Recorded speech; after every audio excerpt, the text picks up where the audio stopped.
Basis of curriculum की बात करें तो सबसे पहला बेसिस होता है दार्शनिक आधार या philosophical foundation of curriculum construction. तो कोई भी कंट्री अगर है तो उसकी शिक्षा के उद्देश्य उस कंट्री के जो आइडल होते हैं, जो उसकी बिलीव्स होते हैं, ठीक है, या उसका जो लाइफस्टाइल जीने का तरीका होता है उससे बहुत हद तक प्रभावित होते हैं। ठीक है, इसीलिए जब हम करिकुलम डिज़ाइन करते हैं तो इन सारी चीज़ों का जो इम्पैक्ट पड़ता है वो बहुत क्लियर दिखता है हमें।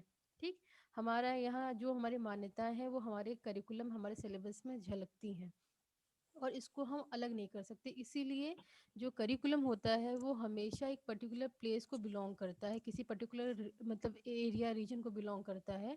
तो जैसे हमारा इंडिया का करिकुलम अगर बात करें तो वो इंडियन सिनेरियो में सूटेबल होगा, लेकिन अगर हमें कहीं और उसको यूज़ करना है तो हमें उसके हिसाब से उसमें बदलाव करना पड़ेगा। अब जो करिकुलम होता है उसका इस्तेमाल क्या होता है, वो बच्चों के जो स्टूडेंट्स हैं उनके बिहेवियर में डिज़ायरेबल चेंजेस लाने के लिए किया जाता है।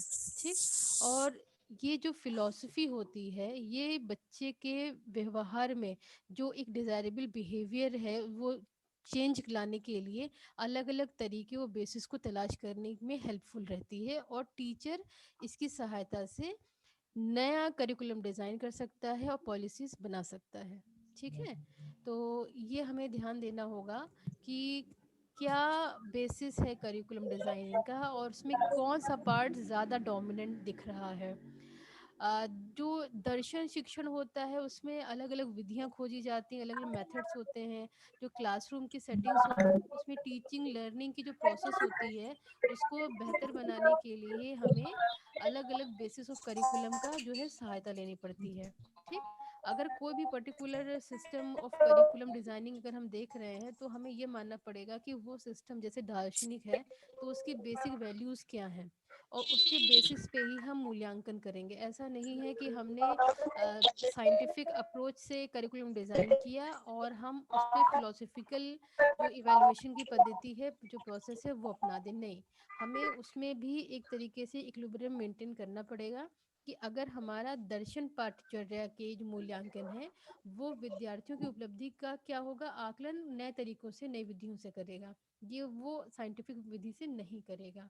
ठीक, इसी तरीके से हम देखते हैं जो शिक्षा का दर्शन है, जो उसकी थॉट्स हैं, वो सिद्धांतों और नियमों को प्रदान करते हैं। जैसे मान लीजिए कि अगर हमने दर्शन की बात किया तो इसमें फिलॉसफी ऑफ एजुकेशन अगर देखा जाए तो उसमें नेचुरलिज्म भी आ जाती है, इसमें प्रैग्मेटिज्म आ जाती है, इसमें आइडियोलॉजी, इसमें आइडियलिज्म आ जाती है।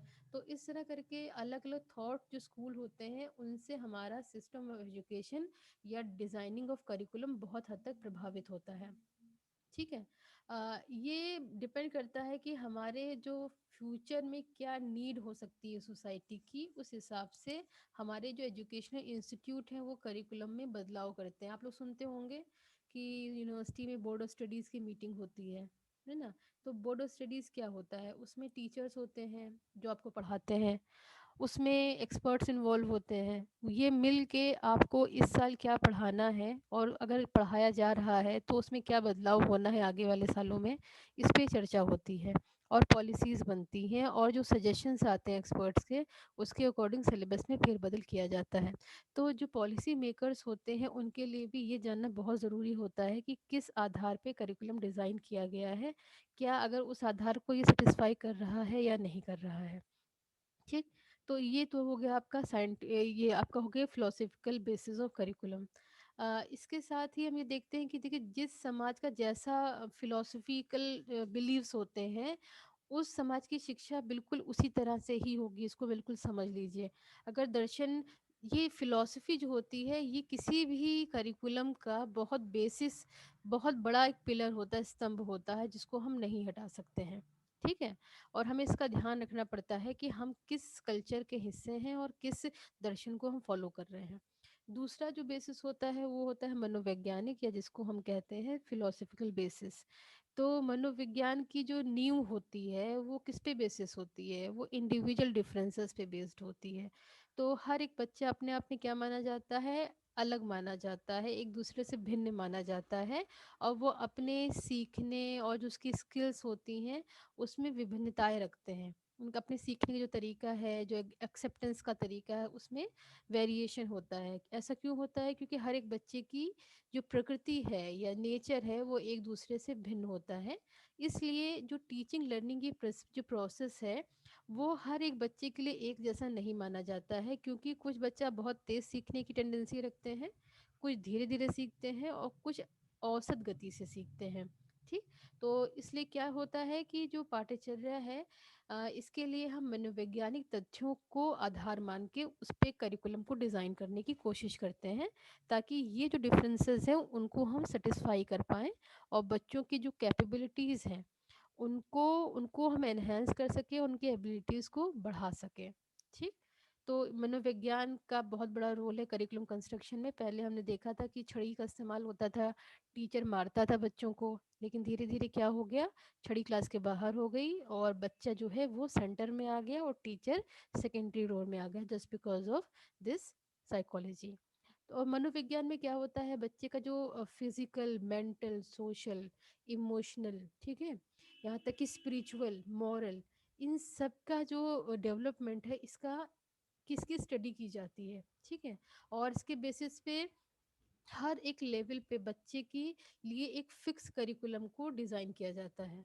और करिकुलम डिज़ाइन कर लिया गया, लेकिन अब ये भी माना जाता है कि बच्चा हर एक स्पेशल लेवल पे जाके उसकी क्या कैपेबिलिटीज़ हो सकती हैं, क्या उसकी रुचियाँ हो सकती हैं, उसका रुझान, उसकी एबिलिटीज़, और इन सब के साथ उसकी शारीरिक और मानसिक कितना विकास हुआ है। ठीक। और इनके आधार पे ही किसी विशेष जो विषय है उसके अंदर एक्टिविटीज़ को शामिल किया जाता है। ठीक है। ये चीज़ समझ में आई आपको? मनोविज्ञान की जो पूरा टीचिंग लर्निंग का जो प्रोसेस है ये बहुत इंपॉर्टेंट है साइकोलॉजिकली, क्योंकि ऐसा माना जाता है कि बच्चे का जो फिजिकल और मेंटल डेवलपमेंट है वो कितना हुआ है, इस पे बहुत निर्भर करता है कि वो कितना ज्ञान अपने अंदर समाहित कर सकता है। तो principles of growth and development हो गया, या कंटेंट जो सिलेक्शन की जो जो मेथड हो गया, या जो एक वो कहते हैं कि स्टूडेंट का ओवरऑल डेवलपमेंट और सोशल एबिलिटीज़ का डेवलपमेंट, सोशलाइजेशन, ये सब चीज़ों को स्टडी किया जाता है। इसके बेसिस पे ही हम क्या करते हैं, मनोवैज्ञानिक जो पाठ्यचर्या का विकास करके हर तरीके से बच्चे को हम क्या करते हैं, उसका सर्वांगीण विकास करने का प्रयास करते हैं। अ, ये आप लोग ने इतना सुना है? जी मैम। तो जी मैम। हाँ, ये इतना क्लियर हो